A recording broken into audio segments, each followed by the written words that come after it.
Assalamualaikum warahmatullahi wabarakatuh. Waalaikumsalam warahmatullahi wabarakatuh. Oke, ini yang kedua kita bisa pakai Yami Combine ya, presensinya sudah masuk kan ya, udah errornya udah dibetulin. Oke, saya coba buka materi dulu.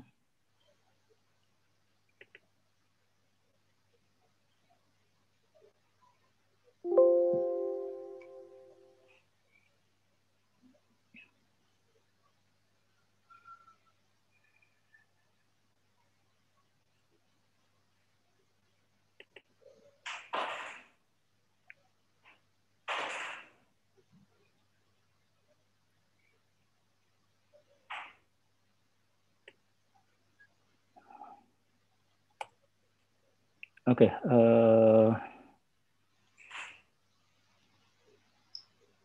sebelum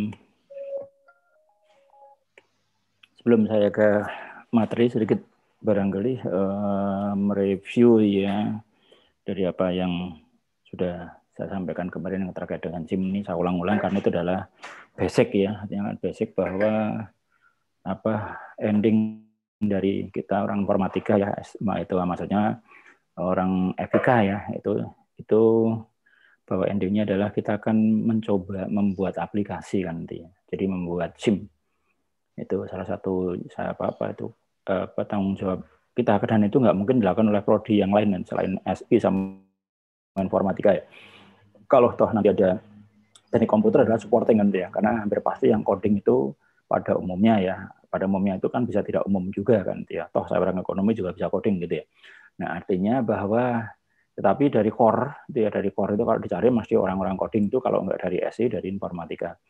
Nah, SIM itu bukan maksimalisasi ya, sekali lagi SIM itu bukan maksimalisasi, itu adalah optimalisasi. Optimasi itu adalah kebutuhan ya dari keberadaan hardware softwarenya itu optimalisasi itu bukan terbaik, bukan termahal, bukan terdah, tapi sesuai dengan kebutuhan. Maka relevansi kan, ada relevansi tadi kalau misalkan kemarin saya mencoba membuat analogi ya, kalau swalayan itu walaupun ada servernya, tetapi mesinnya adalah sesuai dengan kebutuhan ya, sesuai dengan kebutuhan kan ya. Ini saya sudah ACC kan, server untuk lab saja yang kita beli ya, itu dengan dengan UPS-nya itu saya menganggarkan dua server itu lengkap itu adalah 500 juta, setengah miliar kan dia, nggak main-main kan dia. Itu dipakai untuk lab virtual kita sedang perbaikan, untuk ada pergantian server karena server itu kan tetap ada usianya yang harus diganti kan nanti ya. Jadi prosesor mikro itu ternyata memang itu termasuk angka server 2 juta itu termasuk ya sedang kan itu ya, karena server Blazor yang kita pakai itu yang dipakai render itu untuk film itu sekitar 1,7 miliar kan itu ya, itu baru servernya ya. Softwarenya juga kurang lebih hampir sekitar 1,5 miliar. Itu softwarenya ya, software untuk untuk multimedia itu. Nah itu, dan nggak mungkin kita maksimalisasi, tapi optimalisasi ya. Jadi kalau misalkan mungkin barangkali ya ada saat men-setting sebuah supermarket itu mestinya settingannya adalah optimal bukan maksimal kan nanti ya. Sehingga kebutuhannya dari mulai device input proses sampai outputnya, prosesor, kemudian barangkali printer apa yang dibutuhkan dan sebagainya adalah, dan itu biasanya tender ya gitu ya. Dan itu keterlibatan dari tim. Oke. Nah, itu adalah SIM. Nah, coba saya coba akan share screen ya. Itu terkait dengan apa yang namanya adalah CBIS kan nanti ya.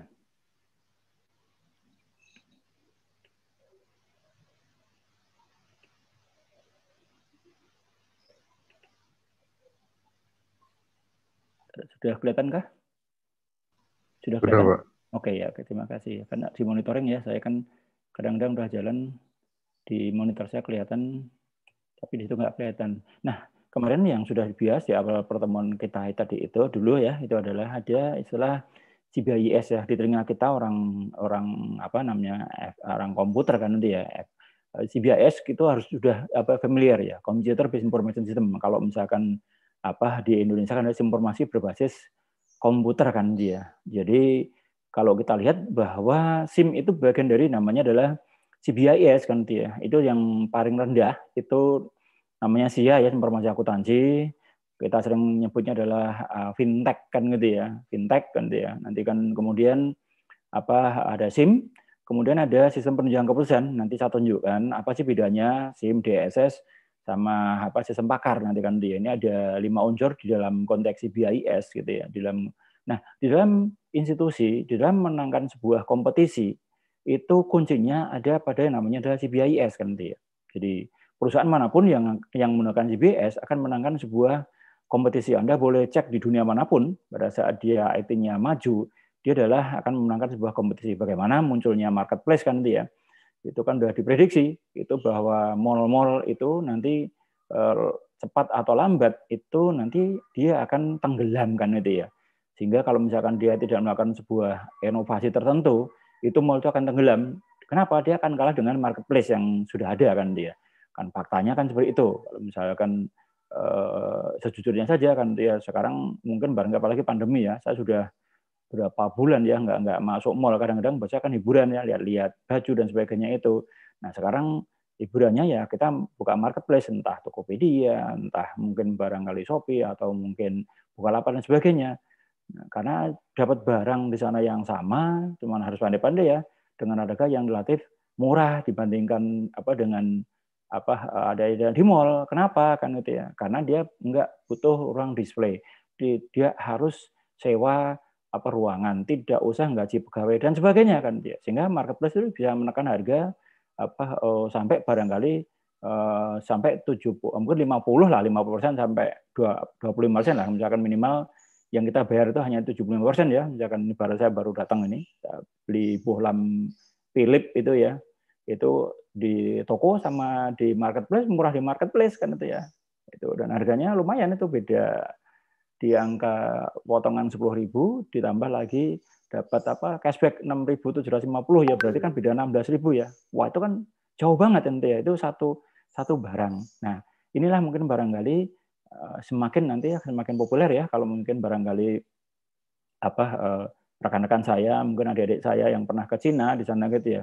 Jadi kalau di Cina itu warung-warung itu sudah menggunakan uang virtual kan dia. Jadi mereka modalnya kan handphone, yang gerbang handphone itu di Cina itu sudah seperti itu ya. Di warung-warung misalkan penjual rokok itu katanya sudah seperti itu kan dia, yang menggunakan uang kertas itu sudah relatif sangat sedikit sekali. Nah kita kayaknya sudah mulai kan dia, sudah mulai mengarah ke sana. Nggak tahu mungkin 5 tahun ke depan itu hampir pasti ya, prediksi saya itu hampir tidak ada transaksi uang cash itu mungkin. Nanti kalau di pasar-pasar itu juga mungkin bakulnya itu ya saya senyum-senyum saja ya, mau beli kerupuk itu kan tinggal pakai QR code itu pluk gitu kan ya, udah selesai kan gitu ya. Nah, sementara kalau yang ini ya besar ya, misalkan saya makan di luar itu sudah tidak usah bawa uang banyak-banyak, cukup dari semua bank ada fasilitas ya, sudah bisa untuk transaksi, untuk pembayaran itu. Nah ini barangkali siapa yang develop itu kan dia, karena semakin banyak kebutuhan kan dia, entah itu web based, entah itu basis mobile kan tuh Android atau mungkin barangkali iOS kan dia, itu kan harus dibuat kan dia, kan dibuat semakin lama prosesnya kan semakin tinggi. Nah banyak marketplace itu yang sudah tidak mampu membuat sendiri kan dia di outsourcing-kan kan dia. Sebagai contoh misalkan salah satu mungkin barang perusahaan anak saya ini, yang anak saya bekerja di suatu perusahaan, dia sudah mendevelopkan mungkin miliknya Bukalapak, miliknya mungkin barangkali mungkinnya Shopee ada, karena berapa hal yang tidak dikerjakan sendiri kan dia menggunakan pihak ketiga atau pihak apapun namanya di sana itu untuk developkan semitulah. Ini mungkin barangkali ya, sehingga saya punya keyakinan kan dia prodi kita ini SI ya khususnya ini itu ke depan itu jelas itu semakin dibutuhkan, dengan catatan Anda punya kapasitas kan dia. Nah, kapasitas apa? Kalau saya bilang kalau Anda lebih menekuni software itu ya pasti punya peluang kan dia. Ini sejujurnya saja kan dia. Nah, saya baru diskusi 2 hari yang lalu kan dia. Kayak pemain bola sekarang ya. Dia kan adalah PM produk kan dia, project manager kan itu ya. Itu sudah dibidik beberapa perusahaan ya. Salah satunya perusahaan Amerika kan dia menawari gaji yang gila kan itu ya. Nah, ini ada tantangan kan dia. Itu modelnya ke pemain bola. Jadi kelihatan nanti begitu siapa di belakang layar itu, nah itu biasanya akan dibaca kan dia. Jadi Anda punya portofolio, ada punya kemampuan, itu sudah nggak usah takut, misalkan sudah nggak takut mencari pekerjaan nanti ya. Ada salah satu sahabat anak saya itu sampai hari ini dia nggak mau bekerja kan dia solo karir kan tuh ya, istilahnya solo karir gitu.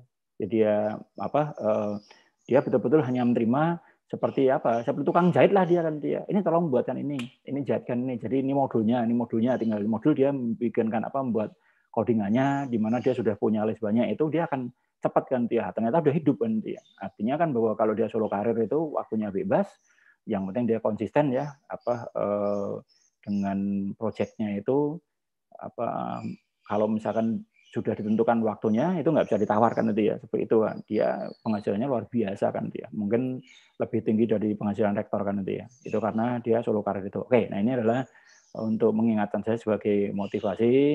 Ada semester 2 jalurnya udah benar kan nanti ya. Oke.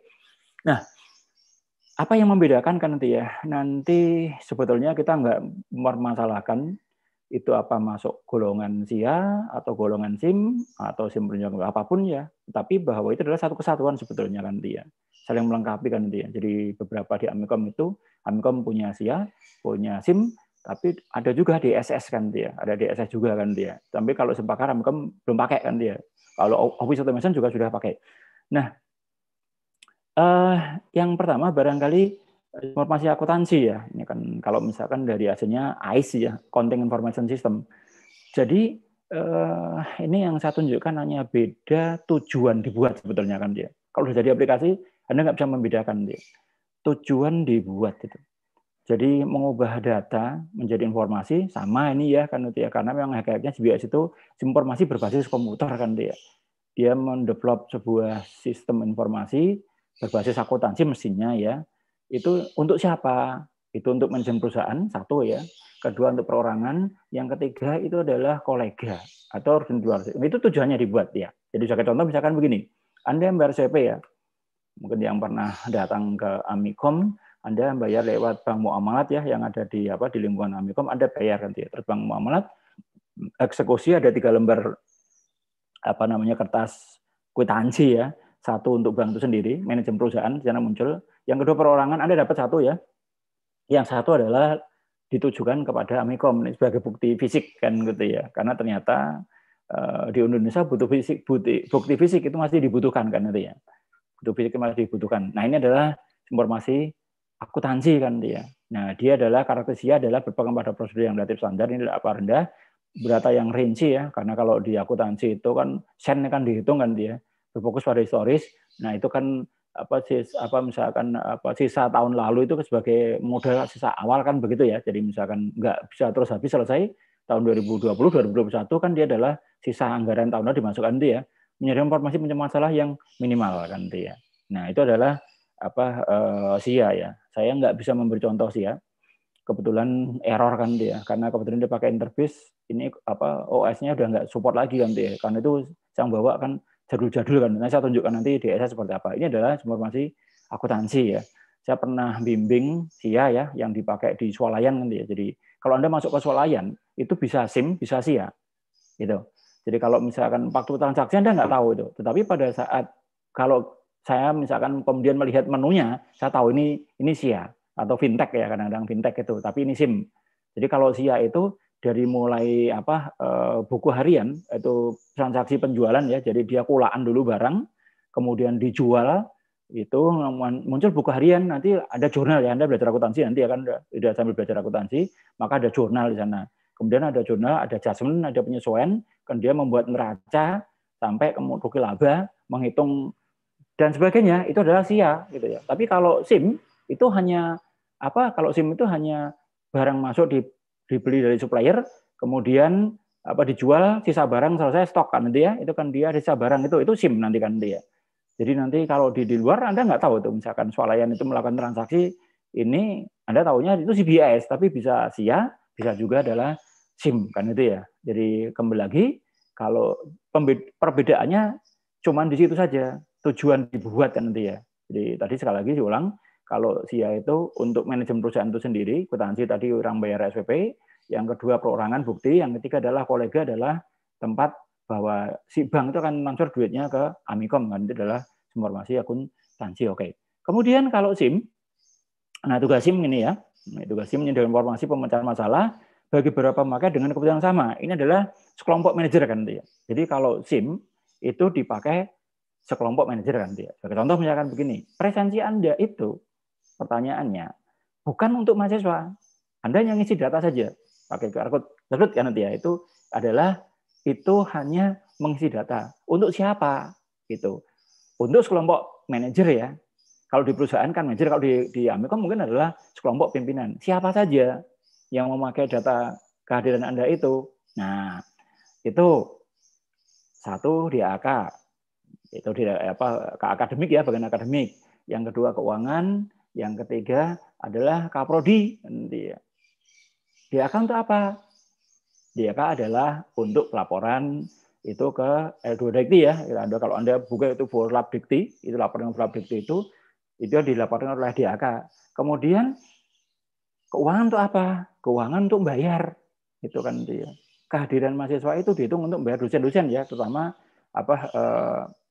dosen di Amikom ini ada tidak semua dosen tetap ya, ada dosen tetap full, ada dosen khusus, ada dosen tetap part time kan gitu ya. Tapi tetap juga kan dia. Nah, itu adalah SIM gitu ya. Itu jadi SIM itu dipakai manajer dengan kebutuhan serupa kan dia. Sedangkan kalau DSS ya, ini DSS itu punya informasi untuk manajer satu orang manajer ya. Jadi kalau SIM untuk banyak manajer dengan kebutuhan serupa, tadi contohnya presensi, kalau DSS itu untuk satu orang manajer ya. Nanti saya tunjukkan kan dia. Saya tunjukkan di mana DSS itu ya, namanya Decision Support System ya, sistem penunjang keputusan. Jadi yang hanya menyediakan informasi. Siapa yang memutuskan? Itu manajernya kan dia. Oke, ini saya tunjukkan ke Anda ya. Mudah-mudahan jalan ini ya. Mudah-mudahan jalan. Saya mencoba. Ini saya stop dulu.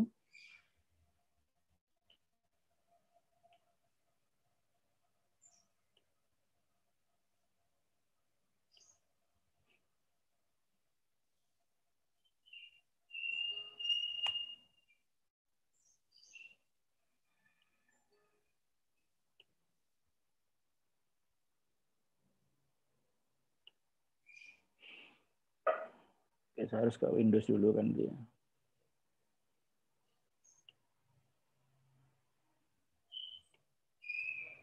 Rupanya tidak. Ini masih mau oke.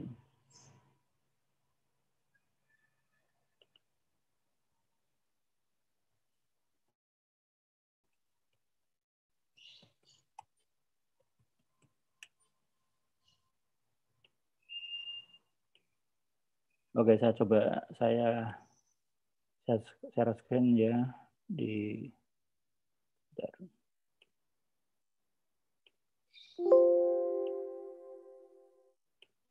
tolong dimonitor ya.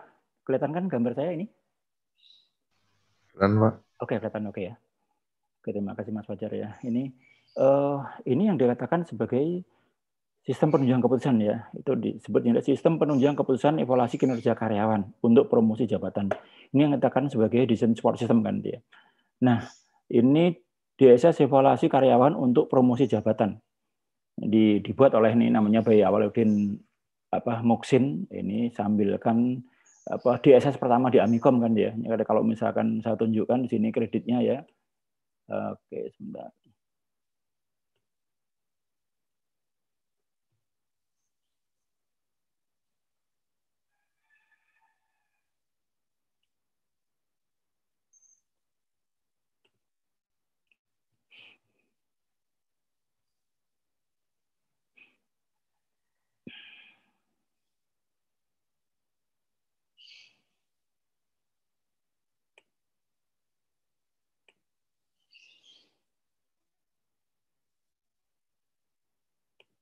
Nah, masih kelihatan nggak? Kelihatan Mas Fajar ya? Kelihatan, Pak Bambang. Oke ya, oke, terima kasih. Nah, ini adalah kalau dilihat itu nomor mahasiswanya 0212 kan dia. Berarti dia angkatan 2002 ya. Nomor mahasiswa 34 itu. Jadi orang ketiga ini adalah angkatan pertama yang ada di Amikom ini nomor 34 ya dia. Dia kelas 1A waktu itu angkatan 2002. Ini kemudian ini adalah DSS pertama yang ada di Amikom, kebetulan ini saya punya kan dia. Ini adalah bimbingan saya waktu itu kan membuat DSS kan dia. Nah, bagaimana cara kerjanya kan dia? Ini saya katakan bahwa kalau tadi SIM dipakai untuk banyak manajer, kalau DSS dipakai oleh satu orang manajer. Oke, bagaimana kerjanya ya? Ini kan saya coba saya proses, nanti saya tunjukkan. Ini rekrutmen ya. Jadi rekrutmen. Ini ada beberapa orang ya. Ini satu saya masukkan 5-5-nya saya masukkan. Kemudian saya akan coba promosikan ya, datanya sudah saya isi. Kemudian ini misalkan bagian penjualan, manajer, saya butuh manajer pemasaran. Siapa yang cocok kan dia? Kebetulan ini saya simpan. Kemudian saya sudah memasukkan data ya, biar nggak terlalu lama. Ini kemudian pelaku penilaian. Ini penilaiannya sudah saya lakukan. Kemudian ini skor-scoringnya ya, nanti dari mana skor itu, nanti saya tunjukkan. Kemudian dari ini kita proses. Nah, kita proses. Oke, proses selesai. Kemudian kita lihat hasil akhirnya. Nah, kita list. Kemudian kita buat previewnya, laporannya ya, kita preview. Nah, sudah muncul urutan nih ya. Jadi kalau misalkan di review, nah ini udah ada urutan kan ya. Jadi ada scoring di sana. Ini kalau di ini sudah muncul scoringnya. Ini jadi urutannya ini kalau mungkin Anda agak dekat ya, ini Ani Sukmawati ini skornya 14 dan sebagainya, ini muncul begitu. Ini adalah rankingan ya. Rankingan dasarnya dari mana? Dari penilaian, sebuah penilaian. Ini dikatakan apa? Dikatakan DSS ini hanya digunakan oleh HRD atau dikatakan bagian SDM atau human capital kan itu ya. Jadi human resource development kalau sekarang di dalam manajemen modern dia adalah katanya adalah pegawai itu dikatakan sebagai aset, maka dikatakan sebagai bagian yang lebih dihargai lah kan itu ya. Maka dikatakan juga human capital kan dia. Nah, ini ada urutannya baik itu. Nah, kemudian muncullah urut-urutan gitu ya. Siapa yang membuat keputusan? Berarti kalau menurut DSS nilai tertinggi adalah si Ani kan dia. Tapi belum tentu manajer itu memilih si Ani sebagai manajer pemasarannya itu. Mungkin dengan suatu pertimbangan tertentu ya, barangkali kan begitu ya. Oke, coba. Kemudian kita lihat ini apa saja kan dia. Kalau misalkan pengaturannya ya, ini saya lihat misalkan dari pengaturan. Kalau dilihat ya nilai lama kelihatan ya kan dia. Apa saja yang dinilai kan dia. Jadi di sana adalah common sense-nya. Ini verbalitas ide. Ini berarti yang membuat orang psikologi apa orang komputer? Mas Fajar, kira-kira yang buat aplikasi ini logikanya kan dia. Oh, yang membuat aplikasinya, Pak? Iya, enggak. Tadi kan bisa enggak orang psikologi membuat ini kan dia? Kira-kira ya? Orang psikologi belum tentu bisa, tapi memang jatah. Jadi kayak kombinasinya, Pak. Jadi betul, untuk yang dimasukkan untuk yang aspek-aspek untuk penilaiannya dari orang psikolog, lalu yang membuat softwarenya itu adalah orang SI atau orang TI. Pak. Oke, nah keterlibatannya tetap yang develop adalah orang IT kan nanti ya. Kemudian dia belajar kan nanti ya. Iya, karena si awal ini dia itu belajar kan nanti ya. Jadi kalau nanti menggunakan pakar sempakar kan dia. Tapi kalau di asasi itu tidak harus bahwa dia menggandeng pakar. Kalau sempakar dia menggandeng pakar. Tapi kalau ini dia bisa belajar sendiri ya. Dasarnya seperti itu. Apa saja sih yang di dalam nilai penilaian ini ya, nanti kan Anda akan tahu juga kadang-kadang itu dari aspek intelektual, kemudian aspek sikap kerja, aspek perilaku kan dari. Nah, nanti kan mungkin barangkali ya, ini mumpung Anda juga belajar, Anda juga sedang cakapan Anda ya, success skill kan ya, dan itu kan diganti nama itu. Kalau menurut saya itu kalau dulu kan yang ngasih nama saya dulu interpersonal skill ya, kecakapan antar personal kan. Sekarang success skill ya. Jadi berarti kan keterampilan untuk sukses kan itu ya. Nah, itu sebetulnya itu nanti kan Anda sudah tahu itu membagi manusia dalam 4 basic karakter kan itu ya. Dari mulai pragmatis, sanguin, korelis sama melankolis kan itu ya. Nah, kadang-kadang inilah di sini untuk mengecek gitu itu kan itu ya. Jadi barangkali saat Anda mencari pekerjaan itu kok enggak diterima, ya dilihat dulu karakter Anda apa, bidang apa yang tempat Anda bekerja, itu berpengaruh. Kalau Anda orang punya karakter sanguin, Anda korelis, daftar di keuangan, nggak akan keterima apapun ya, itu nggak akan keterima kan dia. Kecuali Anda punya punya trik khusus gitu ya. Tetapi pada saat secara teori, kalau orang sanguin, orang korelis itu daftar di bagian keuangan itu nggak keterima kan dia, karena orang keuangan itu miliknya orang melankolis, flekmatis pun barangkali rawat dengan nanti ya. Itu ada hal nanti kalau misalkan kenapa keuangan itu melankolis kan nanti ya, sedikit barangkali ya. Nah, karena orang melankolis itu perfeksionis, dia perencana yang baik, dia selalu berorientasi pada jadwal, dan dia sangat secure, dia itu sangat pandai menyimpan rahasia kan dia. Kalau Anda orang sanguin itu ya, orang sanguin itu orang yang paling bocor kan dia. Orang sanguin, korelis, pragmatis itu karakter yang bocor, itu mudah membongkar rahasia. Tapi kalau orang melankolis itu ketat sekali. Nah, itu barangkali begitu jadi bahan pertimbangan. Jadi ini adalah aspek intelektual, kemudian aspek kinerja, aspek perilaku. Apa saja dalam perilaku, kekuasaan, pengaruh, penonton dan sebagainya kan dia. Nah, ini kemudian kalau kita melihat ya dari pengaturan yang lain, itu bagaimana pengaturan nilai kan itu ya. Ini misalkan pengaturan nilai kan itu ya. Ini kalau dilihat nilainya apa saja, ini dibuat persentase, dilihat nilai lamanya. Nah, seperti ini kan itu ya. Misalkan core faktornya dibuat 70%. Nah, kemudian secondary faktornya itu dibuat 30%, sisanya pasti muncul kan dia. Kemudian nilai ranking aspek kapasitas intelektual, jadi kemampuan orang itu adalah skill ya, misalkan Anda itu sekarang lebih pada skill, kemampuan skill itu mungkin bobotnya hanya 20%. Tapi nilai ranking aspek sikap kerja 30%. Nah, aspek perilaku dia.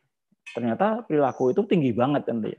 Aspek perilaku itu sampai di bobot 50%. Nah, ini bisa diatur ya. Ini bisa diatur. Ini kan adalah saya menggunakan standar yang dipakai secara umum kan dia, bahwa orang bekerja itu kuncinya di aspek perilaku kan dia.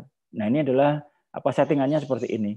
Nah, dikatakan ini adalah DSS. Nah, hasil akhir tadi itu ya, kalau misalkan kita lihat hasil akhir tadi itu, nah ini kan sudah di list itu, ini 4,14 itu adalah si Ani, kemudian Kahfi itu dapat 4,333 ya, kemudian di bawahnya ada 4,329, kemudian 4,247, 3,707. Lah, inilah hasil ranking itu. Sekali lagi, DSS itu menunjang keputusan itu sifatnya bukan memutuskan ya, tetapi dia membantu pimpinan untuk membuat keputusan.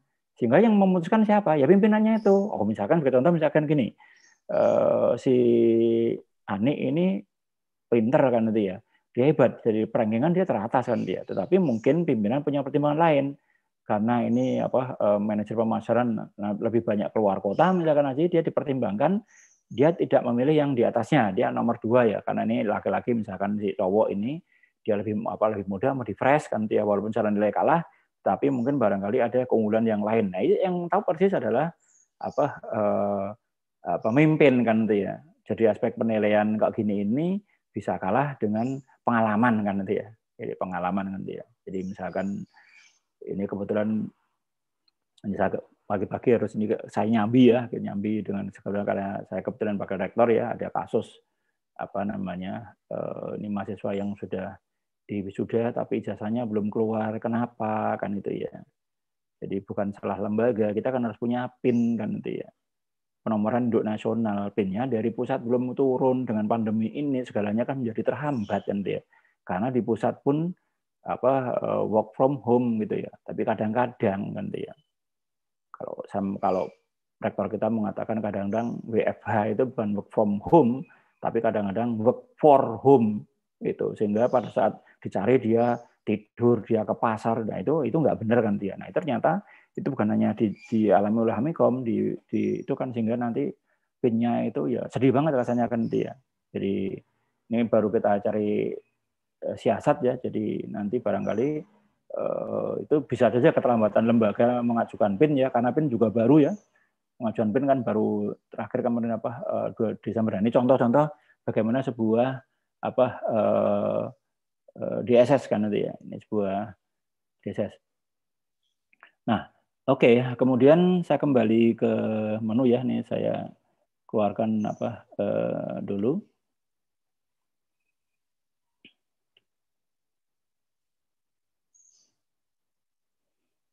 akan kembali masuk. Saya keluarkan dulu. Ini numpuk ya, karena di ya. Ini saya stop share dulu.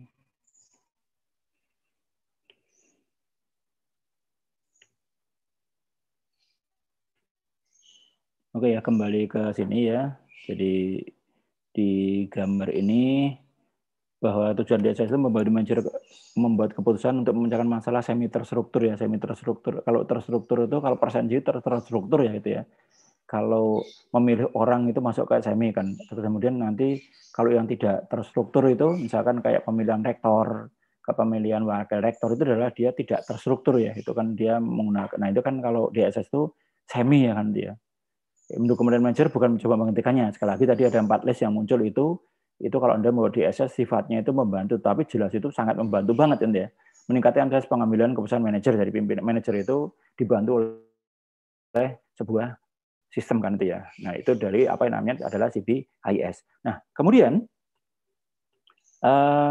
berikutnya adalah aplikasi, ini katakan office automation ya. Jadi kita nggak sadar bahwa kita sudah ini saya ambilkan beberapa contoh ya kan itu ya. Jadi misalkan itu word processing itu sudah office automation kan itu ya. Kemudian email itu sudah termasuk office automation kan itu ya. Kemudian ada barangkali ya yang kita pakai sekarang ini Zoom itu juga termasuk adalah office automation kan itu ya. WhatsApp, barangkali Instagram dan sebagainya. Mungkin marketplace pun nanti akan masuknya bisa saja dia adalah office automation. Bisa juga dia bisa SIM juga bisa office automation kan dia. Jadi misalkan adanya email ini kan juga memberikan kemudahan. Adanya WhatsApp itu kan memberikan kemudahan kan dia. Ini kalau dulu barangkali ya. Jadi kalau misalkan kita by telepon kalau misalkan berkabar-kabari ya gitu. Nah, kemudian munculnya email udah ada cloud nanti kan gitu ya. Wah, itu luar biasa teknologi itu semua adalah office automation kan dia. Nah, office automation adalah bagian dari CBIS kan dia. Nih, jadi yang dicatat ini selain tadi fintech informasi akuntansi, kemudian SIM, kemudian ada DSS, dan kemudian ada namanya adalah office automation kan dia. Ini muncul ya, hanya kan bahwa ini juga bagian dari CBIS. Termasuk dalamnya nanti ada konferensi video, itu berarti kan kita menggunakan Zoom ini kan dia. Ini dibuat dulu belum ada Zoom ya. Ini dibuat ini kan buku lama banget ya. Ini kan bukunya, ini kan buku tahun tahun 90-an lah, tahun 90 berarti berapa itu sekitar 31 tahun yang lalu ya. Dulu belum ada konferensi video ya. Tak tahu kita muncul Zoom kan. Konferensi audio barangkali waktu kita pakai bahasa suara kan dia bikin kelompok, itu sudah masuk ke office automation kan dia dan sebagainya kan dia. Ini adalah misalkan memudahkan dia. Jadi kalau misalkan kalau dulu dengan bentuk-bentuk kemudahan ya misalkan kalau dulu saya kalau mau bayar telepon, bayar listrik itu harus ke kantor ngantri kan itu ya. Sekarang tinggal duduk manis ya, kita buka handphone lewat marketplace itu malah dipotong kan misalkan ya lumayan kan potongan 10.000 kan itu. Kemarin malah 24.000 ya, teleponnya dipotong 10.000, PLN-nya dipotong 24.000 ya lumayan kan itu ya, potongan-potongan kayak gitu itu kan. Nah, ini adalah berkat namanya adalah office automation kan dia. Betapa pentingnya kan dia bahwa di kemudian hari itu semua transaksi itu akan salah satunya menggunakan office automation. Nah, yang tertinggi ini adalah disebut dengan sistem akar kan itu ya. Ini saya kemarin sudah diajak konsultasi sama kaprodi Anda bahwa nanti akan digabung ya Sempakar dengan DSS itu. Dia akan memberi nama baru kemarin digital kemarin nanti ya kan dia. Tapi intinya adalah sistem pakar sama DSS kan dia. Prinsipnya itu hampir ada kemiripan di situ ya. Itu ada knowledge base-nya itu. Nah, tadi kan sebuah yang saya sampaikan Mas Fajar tadi itu pada saat menggabungkan antara keahlian coding sama kepakaran tadi itu agak berbeda dengan dengan DSS. Jadi kalau ada sporting, kalau Sempakar ini itu sebenarnya juga sifatnya membantu kan dia. Coba ya kan itu ya. Saya tunjukkan. Saya juga ambil sistem pakar yang jadul juga kan dia. Ini saya harus bolak-balik ya. Kembali saya harus masuk ke Windows lagi.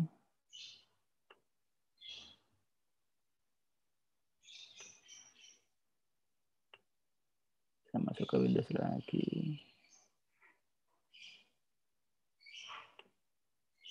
Tunggu sebentar ya.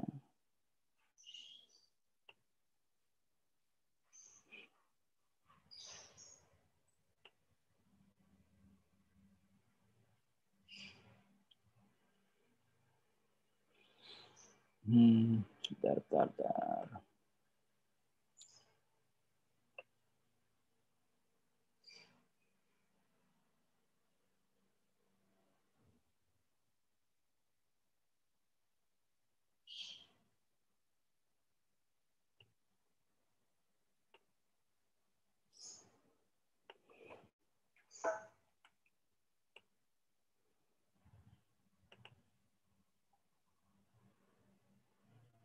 Oke, coba saya share screen dulu ya.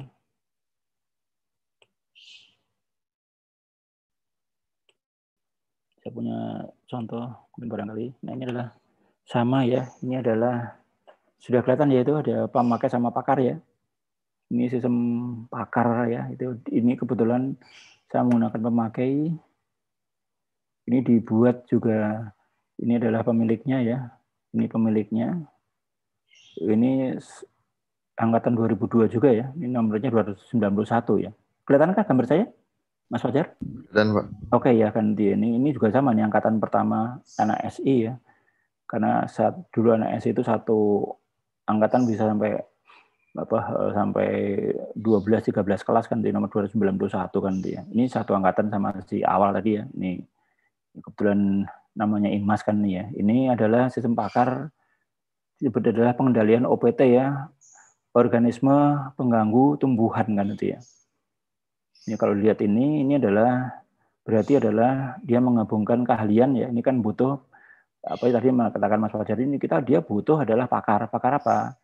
Pakar pasti pertanian kan dia. Ya, kita coba lihat ya. Ini 2000 oleh dibuat ini ya, yang coding pasti orang orang IT. Kemudian kita coba ya, kan misalkan oke, nah kita lihat. Jadi ada beberapa tanaman ya, ini kan sebagai contoh misalkan dia ini sudah tahu, tapi saya juga nggak punya solusi. Ini adalah pohon mangga ya. Kemudian di tempat saya ini udah muncul bunga, tapi pada rontok ya, gitu kan. Buahnya kemarin banyak banget, pohon mangga udah selesai kok muncul bunga lagi. Nah sekarang kenapa kok pohon mangga di tempat saya ini banyak yang busuk kan nanti ya. Nah kita coba ditanyakan dia, ini namanya forward chaining kan dia. Jadi bertanya di awal, kemudian ada solusi. Itu kan forward ya, nanti atau backward itu kebalikannya. Ada kesimpulan dulu, baru bertanya sebab. Nah ini bertanya sebab dulu. Ini misalkan ada pertanyaan, apakah terdapat cairan manis madu yang dapat merangsang datangnya semut dan penyakit embun jelaga kan dia. Ini kan berarti yang paham ini kan adalah pakar pertanian ya. Saya jawab iya kan dia. Gugur bunga, ya betul ya, bunganya kan rontok gitu ya. Nah, gugur bunga, saya klik aja. Kemudian muncul ada pertanyaan, apakah bagian batang atau cabang terdapat lubang-lubang kecil, yaitu kayak jamur itu ya? Jawabannya adalah iya. Pertumbuhan tanaman terganggu itu ya, misalkan nanti ya. Ini oke. Nah, adakah terdapat titik noda hitam atau pada? Ya betul, buahnya kan ada. Kemudian daging buah membusuk, oke kan dia. Ini ciri-cirinya kan dia. Ini adalah forward chaining kan dia. Oke, yang lain saya abaikan dulu. Oke, sampaikan, terus kemudian kita lanjut. Nah, ini mungkin gejalanya begini ya. Jadi pohon mangga di tempat saya ini ada beberapa gejala kan dia. Terdapat cairan manis madu, ya, kemudian gugurnya bunga, bagian batang atau cabang terdapat lubang-lubang, pertumbuhan tanaman terganggu, terdapat titik noda hitam atau benjolan pada kulit buah kan dia. Ditanya, kenapa pohon mangga saya? Tinggal klik proses kan dia. Oh, ternyata dia ada 3 hama sekaligus dia. Jadi ada warung mangga, kemudian ada pengerek batang atau cabang, kemudian ada lalat buah kan dia. Betul semua ini kan betul. Apa solusinya kan nanti ya. Ini kan tinggal diklik solusinya. Ini disebut dengan sistem pakar. Ini adalah penjelasannya kan dia. Ini adalah jadi pakarnya menghalau, mengusir serangga, dan kimia, menggunakan dan sebagainya kan dia. Ini katakan adalah sistem pakar. Nah ini kan sebetulnya kan bisa diisi apapun ya. Ini kalau saya tutup ya, ini kalau misalkan di ini kan pilihannya kan itu. Nanti ada bawang merah, ada cabai, ada kacang panjang, pisang, mangga, jeruk dan sebagainya. Nah, Sempakar nanti kan gitu ya. Saya juga bimbing gitu ya, bimbing DS, Sempakar kemarin ya. Sempakar kemarin yang terakhir saya bimbing itu, saya punya budget nih mau beli komputer nih kan ya. Mau beli komputer, tanya mereknya apa? Terserah mereknya, enggak terikat dengan merek. Duit saya ini adalah 5 juta. Kemudian dia akan muncul merek dan speknya kayak apa kan dia. Itu kan dia. Itu dia adalah forward kan dia. Backward. Kalau forwardnya kan dia. Saya butuh spek mereknya ini, kemudian speknya begini, muncullah nanti dijawab nanti ini loh komputer harganya sekian kan nanti ya. Itu kemarin cukup menarik, itu habis itu dibutuhkan bagi orang-orang yang tidak begitu mengenal komputer. Itu dibutuhkan kalau saya punya budget sekian saya dapat apa ya. Itu kalau misalkan itu adalah dikatakan sebagai backward chaining. Kalau forward chaining itu saya mau setting komputer ya, misalkan kebutuhannya prosesornya apa, kemudian dalamnya apa, nanti keyboardnya merek apa dan sebagainya, kayak itu klik nanti muncul harganya sekian kan dia.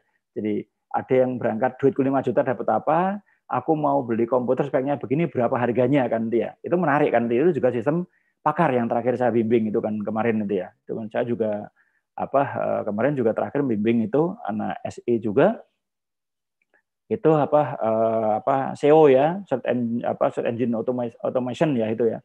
Jadi misalkan di website itu searching kan dia, untuk searching misalkan dia salah satu perusahaan dia bikin usaha sendiri, dia membuat usaha sendiri ya, itu penjualan online, kemudian dia membuat SEO-nya itu kan dia begitu dicari misalkan aja mangga, itu yang muncul adalah langsung dia nanti masuk ke toko dia kan dia. Itu pakai SEO ya, itu kemarin anak saya juga waktu tesisnya juga SEO, saya akan membantu itu. Nah, itulah mungkin barangkali disebut dengan CBIS kan dia. Nah, ini adalah saya nggak bisa masuk ke pakarnya itu karena saya lupa passwordnya kan dia. Tapi mungkin hari ketemu. Ini adalah nanti ini adalah form kosong kan dia kalau dilihat dari ini pilih tanaman apa, ini misalkan diisi bawang merah dan sebagainya. Ini adalah sistem pakar kan dia. Ini menarik ya buat Anda ini. Siapa yang membuat? Itu kalau yang coding itu kalau nggak anak SI, itu barangkali adalah media informatika kan dia. Misalkan seperti kemarin yang saya bimbing itu adalah kamus bahasa Ternate kan dia. Mungkin Anda yang orang dari Ternate sana kan dia. Itu bagus tuh kamusnya itu. Jadi dia bahasa Indonesia, bahasa Ternate, bahasa Inggris sama bahasa Arab kan itu ya. Jadi kalau misalkan bahasa Indonesia apa, Ternate-nya apa, Arabnya apa, kemudian bahasa Inggrisnya apa kan itu ya. Itu menarik itu ada kamus Android kan dia, kamus bahasa Android itu menarik itu kan. Datanya tinggal dimasukkan saja itu. Jadi kakak kelas Anda itu menurut saya itulah yang dikatakan kreatif ya. Bagaimana kreativitas kan dia. Oke, ini adalah sudah saya tunjukkan ya. Saya kembali ke berikutnya ya. Ini saya stop share screen dulu. Saya kembali ke harus kembali ke materi lagi kan dia. Oke, saya share ulang. Bolak-balik kan dia. Ini nggak enak kan dia. Jadi karena pakai 2 OS saya kan masih bagus lah, saya masih bisa menggunakan 2 OS. Sekarang ini aplikasinya itu tadi adalah under Windows itu ya, nggak platformnya beda. Tapi alhamdulillah bisa jalan kan dia. Padahal saya kan pakai MacBook Air kan dia yang terbatas banget anunya ini. Nah, ini ada Sempakar. Nah, kemudian bagaimana peran CBS ya adalah peran utama. Ini harus Anda catat betul kan dia. Nanti materinya kita kan itu wajib dosen harus nge-share materi, tidak boleh di tempat lain kecuali di kita kan dia. Tujuannya nanti untuk kepentingan akreditasi kan dia. Ini harus Anda hafal kan dia. Ada 5 peran utama CBIS kan dia. Yang pertama adalah efisiensi, yang kanan Anda abaikan. Kemudian yang kedua adalah efektivitas, ketiga komunikasi, keempat kolaborasi, peran kelima adalah kompetisi kan dia. Nah, kita cek ya. Jadi semua CBIS dari mulai fintech, kemudian SIM, DSS, kemudian office automation, yang terakhir adalah Sempakar atau expert system, itu pasti mengandung 5 unsur ini. CBIS itu 5 peran utama CBIS itu. Efisiensi kan dia. Oke ya. Kita coba kita coba presensi Amikom. Presensi Amikom ini asumsinya beginilah kan dia. Coba Anda bayangkan kalau manual kan dia, semua manual kan dia. Ya kita kembali ke tidak online ya. Kita coba kembali, kita sedang kuliah offline. Kita sudah offline, kita bicara tentang efisiensi kan dia. Pada saat presensi itu ya kita presensi komputeres itu sejak 98 ya. Sama Amikom itulah dimulai sistem baru kita itu membuat aplikasi karena dulu waktu masih manual ya. Anda bayangkan pada saat presensi manual. Mas Amikom saat sekarang itu jumlahnya itu adalah di angka 12.000 sekian, hampir 13.000 kan dia. Kemudian satu sesi ini sekitar 70 kelas kan dia. Jadi kalau misalkan andai kata itu satu sesi adalah 70, kalau satu kelas kita 60 mahasiswa, itu berarti satu sesi adalah 4.200 data kan dia. Kalau 5 sesi, itu berarti ada 20.000 data kan dia. Kalau presensi itu manual, ngerekapnya, Anda bayangkan itu butuh berapa puluh orang untuk mengerjakan merekap kehadiran mahasiswa hari ini saja kan dia. Itu, nah kalau komputeres, ini hanya 8 jam ya, berarti 8 jam itu juga satu orang untuk jaga server kan dia. Analoginya berarti kalau dikerjakan oleh manusia manual itu barangkali kalau sekitar 20.000 data kalau diketik manual itu mungkin kalau 20 dibagi mungkin barangkali sekitar 10 orang barangkali ya. 10 orang aja. Kan nggak usah banyak-banyak. 10 satu orang mulai data 2.000. Kebanyakan nggak ya? Ya oke, taruhlah 10 orang. Nah, dengan adanya sistem komputeris ini, kan kita juga CBIS, presensi tadi itu ya, membantu kan CBIS itu. Ada efisiensi tenaga kerja kan. Yang tadinya dikerjakan 10 orang, bisa dikerjakan 1 orang. Efektivitas kan dia. Pada saat manual ya, ini kita yang pertemuan ke berapa? Ke-6 kita ya? Ke-6 ini ya, sampai lupa. CBIS itu ke-6 ini. Pertemuan sampai ke-4 itu kan manual kan dia. Ini Anda bayangkan kalau semua walaupun Anda pakai masih dibantu semi manual ya, tetapi pada saat bagian DAK itu masukannya itu kan dasarnya waktu maka saya minta kemarin kalau nggak salah ya itu tolong formatnya hanya 3 kolom saja karena tidak waktu lebih dari 3 kolom itu ternyata bisa nggak masuk ke sistem, betapa ribetnya kan dia itu sehingga menjadi lambat, tidak efektif kan dia. Padahal kalau misalkan begitu Anda masuk ke sistem itu udah masuk ke sistem dah. Nanti waktu saya eksekusi ya, kalau F10 saya keluar otomatis dia akan langsung terekap langsung gitu ya. Ini kan delay kan dia, tidak dia langsung masuk ke sistem ya, ada delay. Kapan delaynya setelah selesai kuliah? Ini efektif ya. Jadi kecepatan dalam pelayanan kan dia. Peran komunikasinya di mana kan dia. Nah, ya peran komunikasinya ini yang kita lakukan itu bagaimana kemudahan dalam komunikasi menggunakan CBIS itu kan sangat terbantu banget ya bentuk komunikasinya memudahkan dia. Karena ada peran kolaborasi kan. Kapan itu komunikasi ya. Jadi sebetulnya ini setelah presensi langsung kan di kehadiran orang tua Anda punya akses ya itu. Jangan passwordnya jangan diganti. Orang tua Anda itu kan bisa ngontrol kehadiran Anda ya. Selain melihat KHS, Anda bisa melihat kehadiran itu kan nanti, tapi nunggu dia kan orang tua dia tahu itu kan delay kan. Ini bentuk komunikasi dengan mahasiswa, komunikasi dengan wali atau orang tua mahasiswa kalau misalkan dia mau melihat perkembangan anaknya dari kehadiran kuliahnya, kemudian dari nilai kemarin semester ganjilnya, itu kan kelihatan kan dia dari nilai UTS, nilai UAS-nya kan muncul kelihatan di sana kan dia. Nah, itu adalah peran komunikasi. Kolaborasi di mana? Presensi itu mahasiswa sekali lagi, mahasiswa itu sifatnya itu hanya memasukkan data, selebihnya itu dibutuhkan oleh 3, ini kan karena presensi tadi kan SIM ya, dipakai oleh 3 bagian. Bagian mana saja?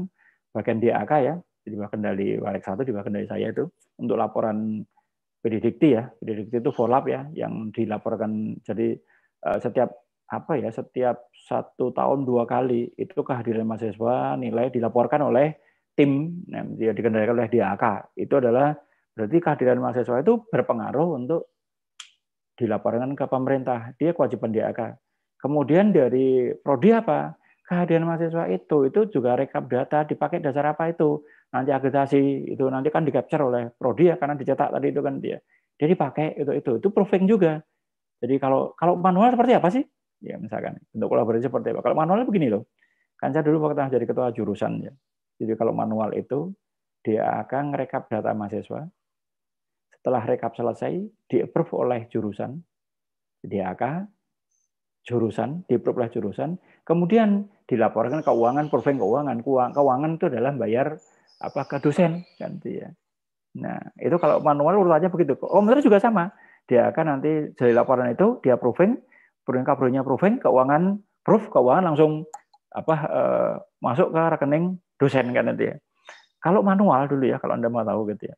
Jadi pengalaman ini bentuk kolaborasi yang positif ya. Jadi zaman saya awal masuk Amikom itu kan masih manual kan gitu ya. Jadi pada saat setelah selesai mengajar, dosen itu untuk bisa menerima honor itu karena banyak mahasiswa Amikom ya, itu direkapnya itu paling cepat 1 bulan, paling cepat delaynya 1 bulan ya. Jadi kalau udah selesai ngajar ini, itu misalkan bulan Februari ngajar ya nanti honornya paling cepat bulan Maret akhir gitu ya, atau mungkin barangkali bisa aja itu belajar sampai misalkan kalau Maret April kan bisa aja Mei kan nanti dia ada delay kalau ngajar ya, jadi pasti delay gitu ya. Tetapi dengan adanya sistem Amikomban itu bentuk kolaborasi itu begitu cara perfect aja kan dia. Jadi saya setiap hari Sabtu paling lambat harus saya melakukan proofing ya. Jadi kegiatan dari misalkan dari UPT ya mengajukan, tadi saya ceritakan mengajukan server yang relatif setengah miliar itu harganya itu. Kalau saya belum klik itu nggak bisa kebeli kan dia. Saya harus proofing itu. Saya lihat dulu, saya komunikasikan lewat WA, saya telepon, ini untuk apa, untuk kepentingan apa, speknya berapa. Itu setelah diskusi selesai, oke, saya proof keuangan, tinggal nanti pencarian yang menyari itu bukan UPT ya, yang nyari ada bagian sarana prasarana itu, bahwa speknya begini, dia yang transaksi, yang dia sudah punya langganan gitu ya, itu tinggal murah. Itu adalah, nah ini katakan sebagai sebuah kolaborasi kan gitu ya. Anda bayangkan tiga fakultas ya, tapi terlalu kurus ya di 3 fakultas kita. Itu karyawannya cuma 2 kan. Coba bayangkan 3 fakultas itu karyawannya cuma 2. Namanya Pak Fadrul, kakak kesan itu, sama Mbak Isna itu juga lulusan Amikom 2. Jadi kalau sudah karyawan itu pas lulusan Amikom ya.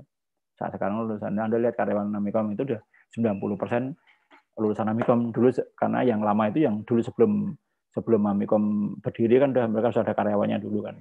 Nah, itu cuman 3 fakultas dikerjakan 2 orang. Anda kalau masuk ke UPN sana, tetangga kita sana itu, Anda masuk ke sana, itu satu program studi itu antara 4 sampai 6 orang pegawai kan. Kalau satu fakultas Anda bayangkan ya, berapa program studi. Kalau misalkan taruhlah yang ngitungnya gampang ya 5 orang. Kalau misalkan di prodinya di prodinya Evika itu ada berapa itu? Ada program studi ya, 7 ya kalau nggak salah 7 kali 5 35 orang kan dia. Itu baru satu fakultas ya. 35 orang itu harusnya 35 orang itu dikerjakan 2 orang itu pada 2 fakultas. Kalau dikalikan dengan 3 fakultas berarti hanya karyawan fakultas itu mungkin barangkali hampir 100 orang kan dia. Nah, ini efisiensi tenaga kerja yang luar biasa kan dia. Nah, ujung-ujungnya kalau orang pakai CBIS tenaga manusia diganti tenaga mesin ya. Khususnya adalah mesin-mesin komputer kan dia. Maka semakin banyak komputeris, semakin sulit orang mencari pekerjaan. Nah, itu masalah kan dia. Tetapi siapa? Sedikit itu. Semakin banyak fasilitas untuk komputeris, semakin sulit atau semakin banyak orang sulit mencari pekerjaan. Hanya sedikit orang yang masih ada space di sana. Siapa? Ya orang IT kan dia. Orang IT itu space-nya di sana kan dia. Maka kalau di dalam Q-Star itu bahwa lulusan kita dapat bintang 5 ya dari Q-Star itu ya karena memang kemarin yang dominan kan Evika ya. Karena yang dinilai oleh Q-Star itu kemarin baru 1 fakultas saja, yang lain kan belum meluluskan. Baru tahun ini kan meluluskan udah tanggal 10 besok ada wisuda ya. Itu. Nah, ujung-ujungnya apa? Dikatakan apa peran CBIS. Jadi perusahaan, institusi apapun yang menggunakan CBIS pasti memenangkan sebuah kompetisi, ada peran kompetisi. Kenapa? Efisiensi tenaga kerja, kecepatan aktivitas ya, komunikasi dengan pihak luar, kolaborasi antar bagian. Ujung-ujungnya ini kan luar biasa penghematannya kan dia. Anda bayangkan di Amikom itu ya kan dia, kalau misalkan di head to head dengan UPN, di mana padahal dia negeri kan dia, itu kita bisa menang kalau head to head dalam efisiensi tenaga kerja kan. Efektivitas kita nggak kalah kan dia. Komunikasi kita cukup komunikatif ya dengan dunia luar kan. Ini bentuk-bentuk kolaborasi. Ini katakan ini adalah CBIS. Jadi ujung-ujungnya perusahaan yang menggunakan CBIS itu fintech atau SIA tadi, SIM, DSS, Office Automation, expert system ya tadi sepakat tadi itu kalau itu diterapkan ya tidak boleh 5 lah dari 4 yang sepakat itu mungkin jangan dipakai kan dia, jangan dipakai kalau ada satu institusi, tapi kalau dipakai juga bagus juga kan dia. Tapi kalau misalkan 4 saja dipakai itu jadi efisiensi tenaga kerja, aktivitas dari pelayanan, komunikasi keluarnya menjadi bagus, kolaborasi antar bagian, ujungnya apa? Kalau 4 sudah terpenuhi, perusahaan akan menangkan sebuah kompetisi kan dia. Ya, pakai contoh misalkan gini lah, kalau kita beranalogi kan dia. Apa sih keunggulan Amikom gitu kan dia? Kenapa lulusannya kompetitif kan dia? Karena ada perguruan tinggi itu yang lebih lama kan dia. Di sana dia misalkan ada Unrio, ada Unprok, ada Jana Badra, ada itu kan gede-gede, itu lama-lama banget itu ya. Tapi kenapa collab semua ya kemarin itu ya? Jadi alhamdulillah mereka aman-aman saja ya, di lembaga lain ada pengurangan tenaga kerja, ada pemotongan gaji, adanya pandemi. Ya kita alhamdulillah baik-baik saja kan dia. Nah, karena kita sudah menggunakan sebagian besar yang namanya adalah CBIS. Dan ini adalah kunci kan dia. Jadi maka kan kadang-kadang menjadi sebuah keuntungan juga kan dia.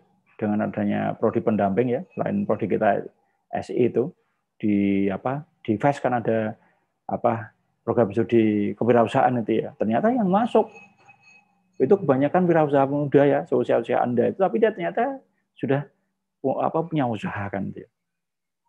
Kemudian mungkin barangkali orang tuanya, dia menjalankan usaha orang tuanya itu, dia masuk ke Amikom. Jadi nanti apa keunggulannya itu? Mas Amikom belum lulus sudah menjadi wirausahawan. Wah, itu asik kan. Padahal dia masuk ke Amikom sudah wirausahawan gitu. Tapi di situ kan nanti pada saat promosi kan. Nah, sebuah pertanyaan kadang-kadang gini, kenapa kan dia? Kenapa Amikom eksis gitu ya? Kalau dari akreditasi kita itu paling tinggi bisa sekarang kan dia. Bahkan kemarin yang di 3MI itu terjun bebas ya kan dia, ya, karena ada suatu hal lah kan dia, itu terjun bebas akreditasinya kan dia. Tetapi kenapa yang lain collab ya, kita alhamdulillah tidak collab kan dia. Nah kita karena memenuhi yang 4 unsur tadi loh, efisiensi, efektivitas, komunikasi, kolaborasinya muncul, ujung-ujungnya adalah pemenangan sebuah kompetisi. Ini adalah yang dikatakan CBIS ya. Jadi silahkan ini menjadi catatan Anda bahwa kenapa perusahaan yang menggunakan CBIS akan menggunakan sebuah kompetisi? Ya, karena ada unsur efisiensi tadi itu. Anda bisa ambil contoh kan ya. Coba misalkan Anda ke swalayan ya, di mana swalayan itu pakai kalkulator. Gitu. Anda kebayang nggak kan dia? Anda masuk ke misalkan mau ke Rotemart atau Anda mau kemana? Kemana ya kan dia, apapun Anda masuk ke swalayan manapun gitu ya, Anda bayangkan mereka pakai kalkulator Anda belanja kan, seberapa lama pelayanannya kan? Ya di sana kan berarti tidak ada efisiensi kan, tidak efektivitas kan dia. Nah kenapa misalkan kadang saya nggak mau belanja di sana, lambat kan dia, karena sekarang segala itu kan butuh kecepatan kan dia. Nah kan analogi seperti itu kan dia, sehingga pada saat kita membandingkan itu ini kan sekarang yang dikunci adalah pelayanan kan dia. Jadi kan hampir semua hal adalah pelayanan kan dia. Jadi kalau misalkan Anda lihat itu mobil-mobil baru itu kayak Wuling gitu ya, itu after sales-nya itu ya, pelayanan after sales-nya itu servis gratis 5 tahun kan dia. Menarik banget itu ya. Berarti kalau misalkan dia digaransi 5 tahun itu berarti kalau barang itu nggak bagus nggak mungkin kan dia. Tapi orang Indonesia kan takut ya. Orang Indonesia kalau beli mobil itu berpikir kalau dijual nanti, baru beli udah dijual nanti, bukan lihat kualitas produknya. Ada yang mau beli nggak ya kan? Nah, itu kan juga akhirnya dia terikat dengan brand-brand yang sudah ngetop duluan kan ya. Mungkin secara produk mungkin perusahaan-perusahaan baru itu lebih bagus. Nah, dia harus pandai-pandai. Ini adalah mungkin bagian ke sini ya. Jadi CBIS itu artinya kan bahwa Anda orang IT supporting supporting untuk mendevelop CBIS kan dia. Nah, di situ mestinya kan artinya komputer untuk apa kan dia. Ini adalah dari 5 peran utama kan dia. Oke. Ini ada beberapa contoh ya. Ini American Airlines ini yang terjadi ini tahun 60-an ya, itu mereka sudah menggunakan sistem Sabre namanya untuk pemesanan tiket pesawat secara online tahun 60 ya. Indonesia baru 5 tahun terakhir ya. Jadi kita tertinggal teknologi mungkin 50 tahunan nanti ya. Mereka sudah melakukan pemesanan tiket. Nah, sekarang pemesanan tiket kan sudah sekarang iya Pak, 5 tahun terakhir ini kan dia mau lewat handphone lewat apa. Dulu kan ada biro jasa jual penjual tiket. Sekarang ngapain lewat mereka kan dia. Kita bisa lewat misalkan marketplace ya, beli tiket mau Tokopedia atau mungkin Bukalapak atau dari manapun kan itu ya. Bahkan sekarang bank ya, kalau pakai muamalat ya. Muamalat pun ada fasilitas untuk beli tiket kan nanti. Untuk bayar telepon, untuk bayar apa itu kan dia. Nah, ini barangkali memudahkan itu ya. Mereka lain menggunakan sistem Sabre untuk pemesanan tiket pesawat secara online. Nah, untuk online-nya itu bisa macam-macam kan dia. Nanti habis, bisa mungkin barangkali ada bentuk mobile kan dan sebagainya. Yang kedua, ini untuk mencapai keunggulan kompetitif ya, adalah American Hospital Supply kan dia. Ini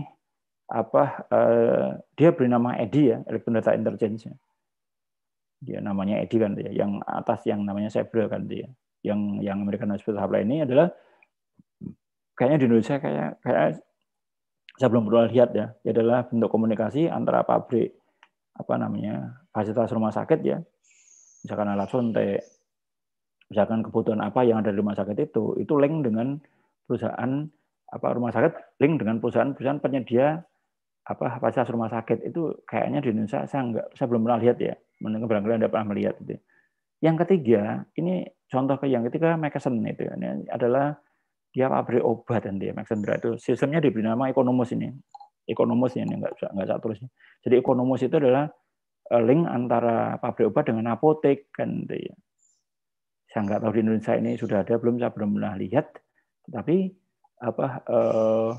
yang terjadi saya tahu ya, itu tetangga saya ada dekat rumah dua apotek itu. Saya sering kalau pas mau beli obat itu ada sales datang terus barang apa saja yang dibutuhkan dia manual kan dia, itu manual yang dikerjakan dia sampai sekarang kan dia. Nah kita coba ya kan dia. Jadi kita ada sebuah simulasi kan dia. Jadi tetangga saya itu kan ini saya di ujung di depan perumahan saya itu kan ada apotek gitu ya. Nah, brand apotek itu dia ternyata sistemnya masih manual, sampai ini masih manual kan dia. Itu sehingga dia nunggu sales datang, misalkan saat saya waktu itu, Mbak saya mau beli masker nih. Sebentar Pak, habis Pak, ya yang dibutuhkan seperti apa? Oke saya pesankan Pak, besok ya. Anda bayangkan pada saat ini adalah computerized kan dia. Ya, misalkan ini perusahaan B, perusahaan A. Ini B ini adalah pabrik obatnya, misalkan Kimia Farma dan sebagainya. Ini adalah ini apotek kan dia. Terus kemudian di komputernya si apotek itu sudah ada aplikasi kan dia. Kemudian ada fitur produknya apa kan dia, nomor 1 itu kan.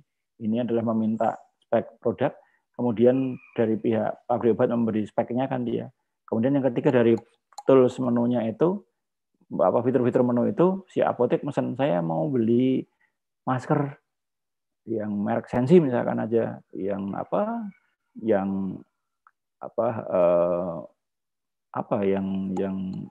standar, ada yang triple, ada yang N95 ya, ada yang KN95 dan 95 itu. Nah, itu tinggal mereknya apa. Nah, itu. Nah, itu kan tinggal ini buka aplikasi, klik, mengirim pembelian, terus kemudian ini setelah ada order, ini perusahaan mengirim itu adalah ini offline ya, ini pakai mobil diantar ke apotek itu ya, dia keliling apotek itu, faktur tagihannya itu adalah online, otorisasi pembayaran dia online, kemudian konfirmasi pembayaran ini online semua kan dia dari bank A kemudian masuk ke perusahaan B, ini pengiriman secara elektronik. Berarti bahwa tatap mukanya itu pada saat satu mobil box itu datang ke apotek itu untuk mengirim barang, gitu ya. Kalau manual tuh, misalkan apotek sebelah itu kan itu ya, sales datang nulis itu apa saja yang ditulis itu kan dia. Sales berarti dia kembali ke perusahaan kan dia. Perusahaan ini loh apotek itu dekatnya Pak Bambang itu misalkan aja. Dekatnya Pak Bambang itu mau pesan obat ini loh, listnya obat itu. Yang ngirim salesnya bukan. Yang ngirim itu adalah kurir mengirim barang. Ya, kirim barang itu. Cash enggak. Barangnya dikasih kan dia. Nah, setelah barang itu nanti ada sebulan kemudian baru ada tagih lagi kan dia. Berarti satu perusahaan obat untuk transaksi dengan apotek itu butuh 3 orang. Yang satu menawarkan obat sambil mencatat, yang kedua mengirim barang, yang ketiga adalah nagih kan dia. Nah, kalau yang sudah komputer seperti ini itu kan hanya 1 orang kan dia. Begitu online klik itu terus artinya ini barang dikirim 1 tok ya, itu berarti 1 transaksi dia menghemat 2 orang kan dia. Ya kalau itu tenaga kerja itu jangan dibayangkan bahwa satu tenaga kerja itu hanya ngasih gaji saja, bukan hanya ngasih gaji saja, dana kesehatan, dana asuransi, dana perumahan dan sebagainya kan dia. Itu adalah bahwa satu tenaga kerja itu mahal banget kan dia. Jadi kalau mungkin barangkali kalau Anda mencoba ya nanti sambil dengarkan, nanti kalau ada kaitannya dengan dengan post test yang kaitannya dengan CBS Anda sudah paham gitu ya. Sebagai contoh misalkan kayak di bank gitu ya, coba misalkan kalau ada bank yang nggak punya fasilitas m-banking sekarang kan itu ya kan agak ketinggalan itu ya. Jadi hampir semua bank sekarang ada m-bankingnya kan dia, karena memberikan kemudahan gitu ya. Itu adalah teknologi kan dia. Mau apalagi konyol lagi misalkan ada bank itu segalanya manual. Bayar ke bank, ambil ke duit kayak zaman dulu ya, tahun 80-an itu kan ngantre semua ya. Ke bank kan itu ya. Semua kan itu yang terjadi kan dia. Itu berapa tenaga kerja yang dibutuhkan dia. Jadi sekarang mungkin barangkali sebuah analisa kan dia, sebuah analisis kan dia. Analisis itu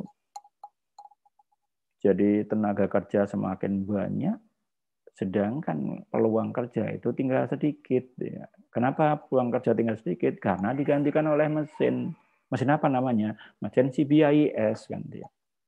Ya, sedikit itu siapa? Ya, yang orang terlibat dalam pembangunan CBIS kan dia. Celakanya lagi sebagai contoh misalkan begini kan dia. Ya kalau saya mengatakan bahwa sementara ya secara spesifik ya ini yang saya pahami, mungkin barangkali nanti Anda bisa berbeda pendapat dengan saya, itu yang saya pahami itu coding itu ya cuma 2 prodi sementara ini. Siapa itu? Prodi SI sama prodi informatika kan itu ya. Nah nanti kalau dipersempit lagi kan itu, yang sulit sekali itu, nih kata anak saya yang dia yang dia terlibat dalam CBIC itu, yang sulit sekali adalah tukang coding iOS. Tukang coding Android pun juga tidak banyak kan dia. Tapi kalau yang langka itu adalah tukang coding iOS kan dia. Jadi perusahaan anak saya itu cukup besar, tapi dia tidak punya tukang coding iOS, sehingga ya itu tadi ada freelance, anak Mikom salah satunya kan dia. Namanya Nanda gitu ya, anak angkatan 2014 tuh. Akan baik anak itu. Dia adalah dulu yang jurusan internasional kan dia. Dia itu solo karir tadi itu kan dia. Dia mengerjakan proyek-proyek yang seperti itu. Lah itu barangkali ini yang mungkin ke depan Anda menjadi bahan pemikiran nanti ya. Tetapi ada ginilah sebagai contoh kan nanti ya. Kalau ditanya Pak Bang bisa coding, bisa kan dia dulu. Sekarang nggak mungkin gitu ya. Jadi ada usia emas ya, golden age ya, usia emas seorang programmer itu kurang lebih maksimal itu pol itu 30 tahun kan. 30 tahun nanti. Jadi kalau misalkan Anda menjadi programmer sifatnya sementara kan dia. Anda tukang coding sementara karena pada saat tertentu harus sudah lebih tinggi lagi kan. Tapi kalau berangkatnya dari tukang coding itu kalau misalkan toh nanti Anda menjadi semenalis, nanti mungkin database administrator, mungkin ada project manager dan sebagainya itu. Kalau Anda bisa coding itu beda banget ya nanti. Ya, bukan hanya paham konsep, tapi Anda bisa coding. Maka kurikulum SI ya gitu ya, khususnya SI ya. karena saya tuh terlibat develop itu kurikulum SI itu harus punya basic coding kan ya, harus bisa coding apapun. Anda mau web based, Anda mau mobile based, Anda mungkin barangkali nanti back end mau front end kan itu ya. Itu kalau bisa coding kan ya. Pak, saya lebih kuat di artnya kan, boleh. Nanti UX, tetapi basic coding Anda harus ngerti kan dia, karena pasti baca, nggak mungkin nggak baca. Kalau Anda mau punya prospek ke depan, bukan hanya terlibat di IT, tetapi juga Anda punya peran yang sentral. Kalau punya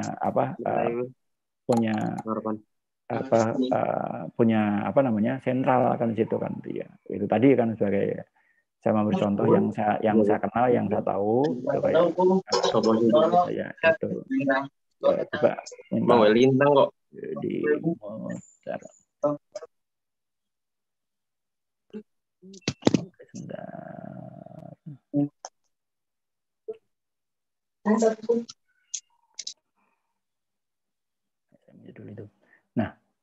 Nah, itu barangkali ya. Jadi bisa teraksin dulu ya, mari di gambar inilah. Mungkin barangkali begini ya. Jadi itulah ini kecepatan ya. Jadi Anda betul-betul betapa pentingnya orang IT kan dia, bukan semata-mata keterlibatannya itu sentral sekali kan dia. Kalau ada punya kapasitas, saya garansi kan dia. Kayak pemain bola lah, transfer ini dengan tawaran gaji yang gila kan dia, dan sebagainya kan dia. Itu ini sungguh-sungguh terjadi kan dia. Yang saya tahu kebetulan saya tiap hari ketemu anak saya, dia sering cerita. Ya mungkin dia tanya kalau lah dia punya pengalaman Eropa lah kan dia, betul. Tapi hal-hal tentu yang kadang-kadang yang tahu itu orang punya pengalaman, dia diskusi sama saya kan dia. Ya, kemudian dua anak saya juga, satu yang cowok itu lulusan Amikom juga, ini kan juga ditawari ya biasa ya gitu. Dia punya kapasitas, punya peluang, akan digandeng oleh perusahaan lain dengan tawaran yang mesti kayak pemain bola itu loh. Misalkan sekarang seperti walaupun udah tua ya, Lionel Messi itu masih buat rebutan nih.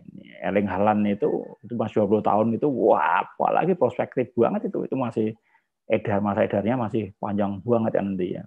Mungkin kalau Messi sama Ronaldo ya aja yang sudah tua aja masih, ya itu sama saja ya, nanti sama waktu Anda karyawan itu menentukan misalkan solo karir itu ya, jadi misalkan pertama mungkin sebagai program dan sebagainya, itu ternyata itu proyek itu banyak banget di luar sana kan dia. Jadi kalau misalkan kebetulan sekarang hampir perusahaan-perusahaan IT ya itu dia home base-nya di Jogja kan dia.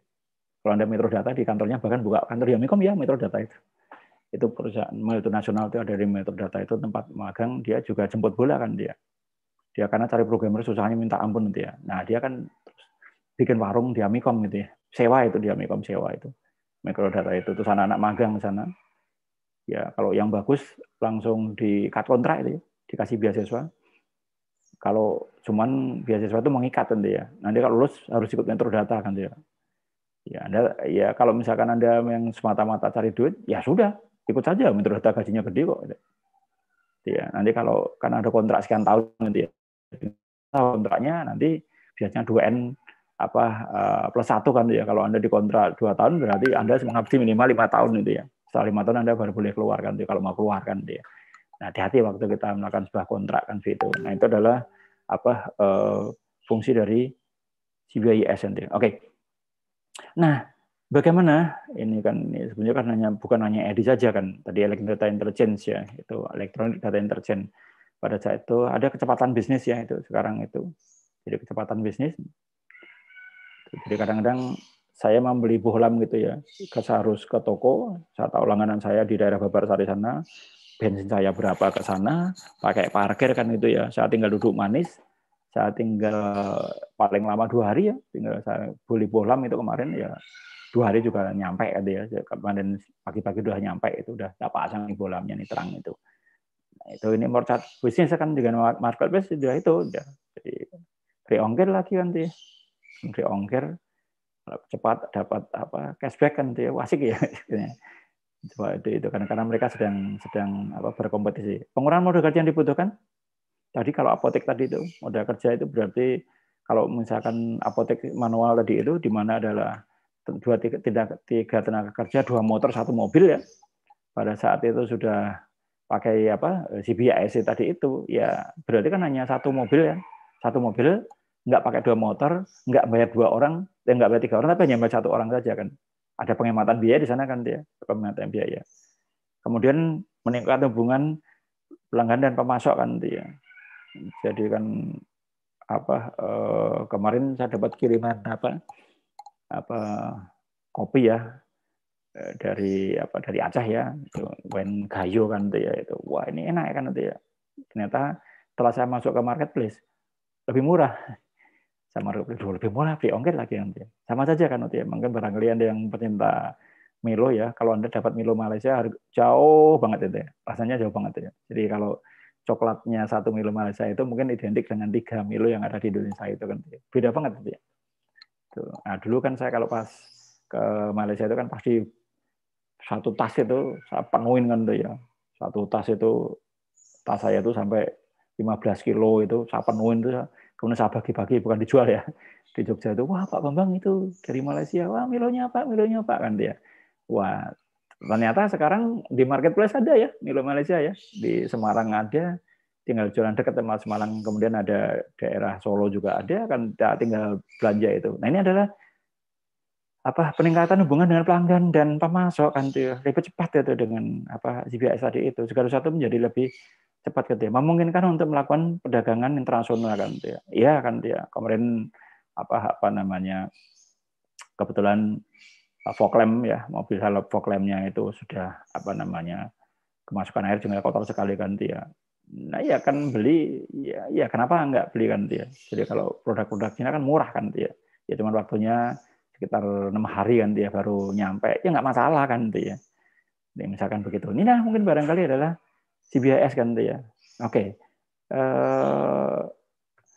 Ya ini barangkali ya nih kalau dilihat ya ini memudahkan nanti dalam bentuk ini B2B ya, itu bisnis itu kan misalkan pakai e-commerce kan dia. Ini juga ini bagian dari CBIS nanti.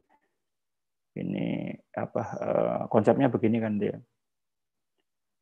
Keuntungan dari e-commerce kan lewat apapun alatnya ada, bisa pakai EDI, pakai Economos atau pakai Cyber, itu lebih murah dari dokumen dan digital. Di sini yang lebih murah dari dokumen dan kemampuan memberikan layanan dukungan pelanggan, kenal pemasaran yang baru. Ya ini cobain ini, bayangkan ini kan teori ini ditulis ini buku tahun 80-an kan itu ya. Buku 80-an. Berarti dah tahun 80 itu berapa puluh tahun yang lalu ya? 40 tahun yang lalu ya.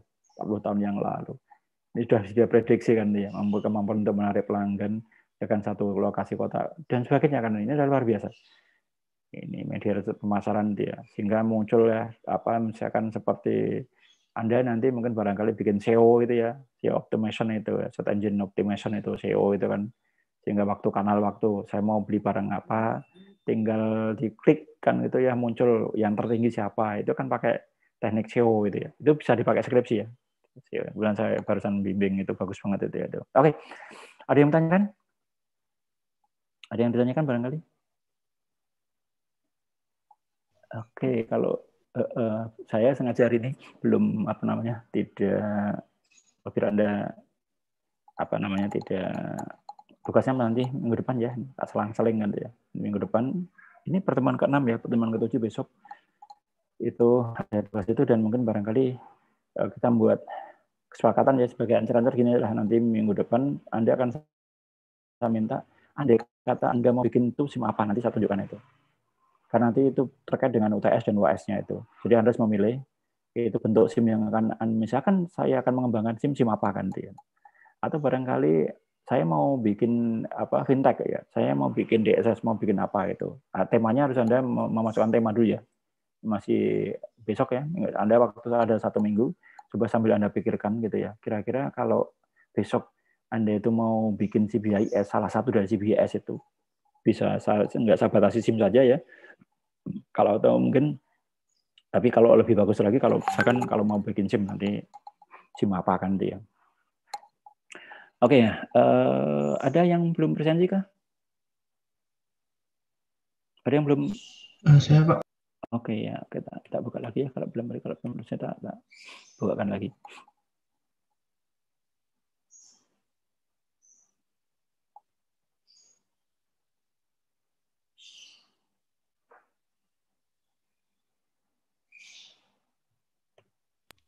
Saya presensinya manual, Pak. Apa? Saya pakai iOS, Pak. Oke. Ada yang presensi yang pakai mic kan? Ya, Saya, Pak. oke, buka dulu nanti baru yang iOS masuk 9 menitnya.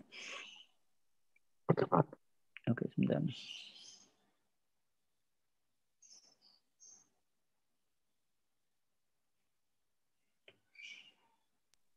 Saya belum absen, Pak. Ya, bentar.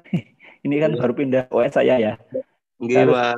harus mundur-mandir ke ini kan saya pindah kan harus apa namanya OS-nya saya harus pindah. Tunggu sebentar. Atendi. Nggih, Pak. Saya teruskan lagi. Saya pindah ke Windows. Nah, oke, silakan.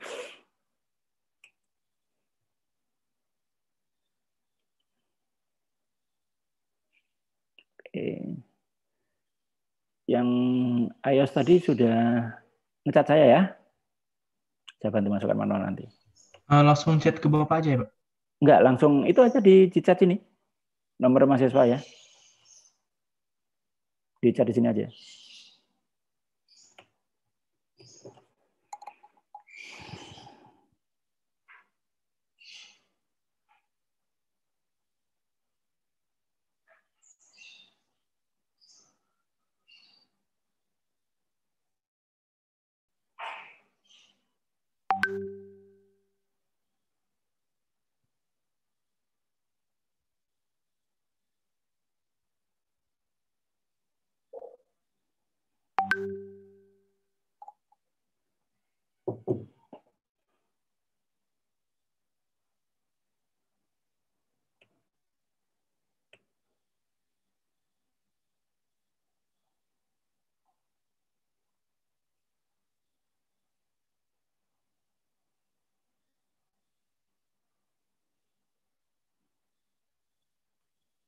Ini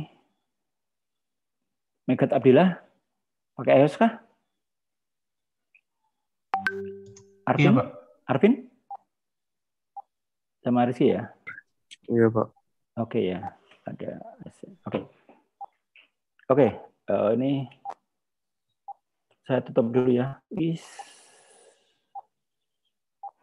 Bentar. Bentar